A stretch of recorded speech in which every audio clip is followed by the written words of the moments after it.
Now I know Charles Xavier has done some heinous things in the past. I mean, just go back to Krakoa. This is why he's in prison. Even though there is a book out there that says he might not have done all the bad things that he's been accused of. But in this, there is no forgiving him. My name is Doran. This is SC on Comics. We continue our coverage of NYX with number 9. Our story starts off, well, the name of the book is NYX, right? So we're in New York. And there's a person that's doing some narrating, which we'll meet at the end. And he's bringing up all the different faults and shortcomings of one Charles Xavier. But right now, that doesn't mean anything at the Kumbaya Coalition. You got Miss Marvel playing video games. You got Prodigy and his boyfriend that's doing some cooking. You got Sync playing on his phone. And you got Selfie Cuckoo trying to, I guess, motivate Miss Marvel in this video game. And then Aloe walks in. Now, he's been hanging out with the Morlocks, the new Morlocks, which was a lot like the Rocco Morlocks. And he brings somebody with him. And Sophie Cuckoo says, oh my, what an expletive. Because the Morlocks brought Charles Xavier. So Charles gets right to it and brings up how Doom has the Krakoan seed, which I was wondering when they were ever going to bring that up. And Prodigy pretty much tells him, no, homeboy, we ain't students no more. Keep it pushing. And that seems to be the running theme with Charles and his former students. You either are on his side or you don't want nothing to do with him. So Andal seems to be one of the people that's on Charles' side. And it's like, we shouldn't help him with this. And Prodigy's like, not happening. He wants to seed, he needs to go get it himself. So Andal's ready to rock with him. When all of a sudden Miss Marvel comes out of nowhere, it's like, you need to get out of NYX.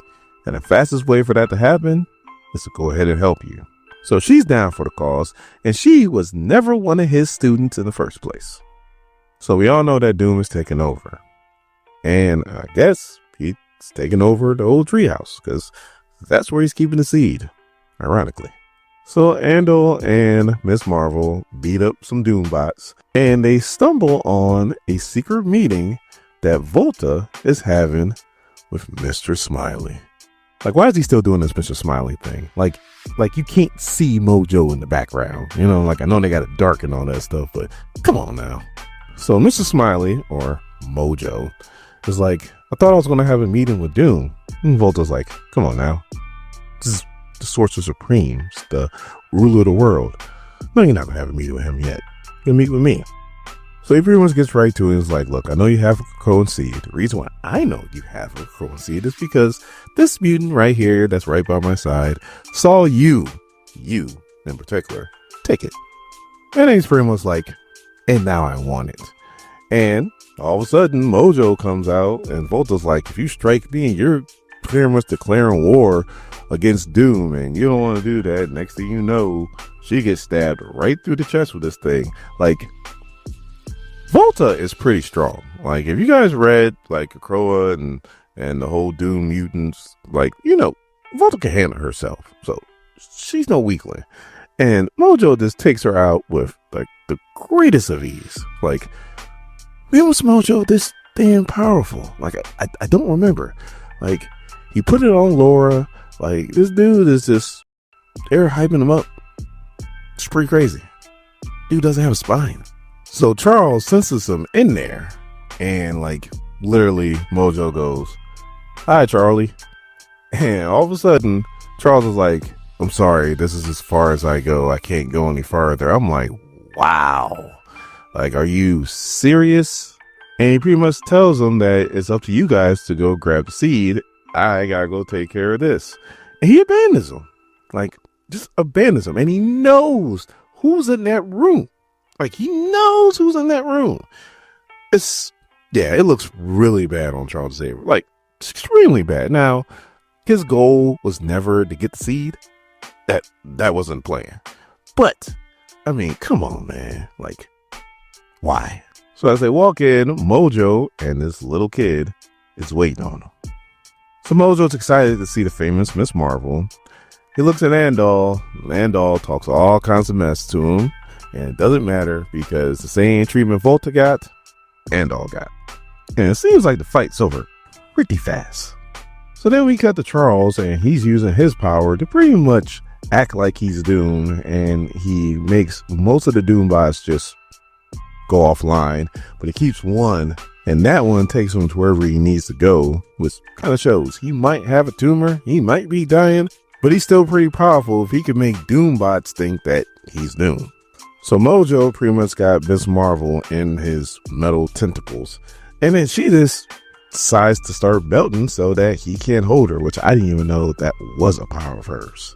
Professor Xavier is in the room, and he's trying to grab, I guess, what he originally came here for, which was not the seed. Mojo told the young mutant to take out Andal officially, and Andal wound up talking to him, and then the little kid drops off the seed to him.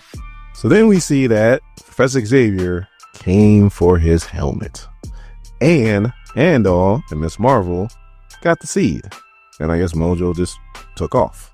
So Andal and Miss Marvel get out of there before the cops come, and they have the seed. Professor Xavier is leaving New York and is on his way to Atlanta. And you know who lives in Atlanta. Hot Atlanta.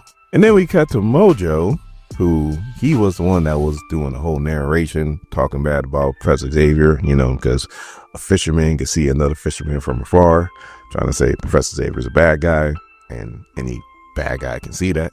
And then we see that the little boy actually has the real seed, and he dropped a fake seed.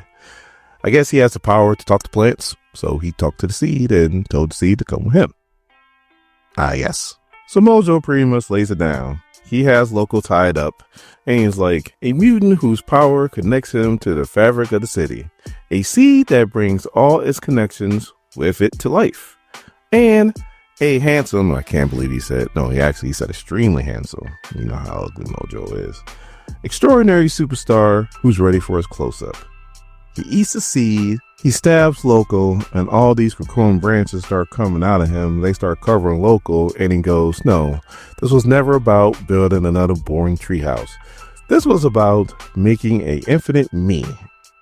And we see that he wants to make Mojo City.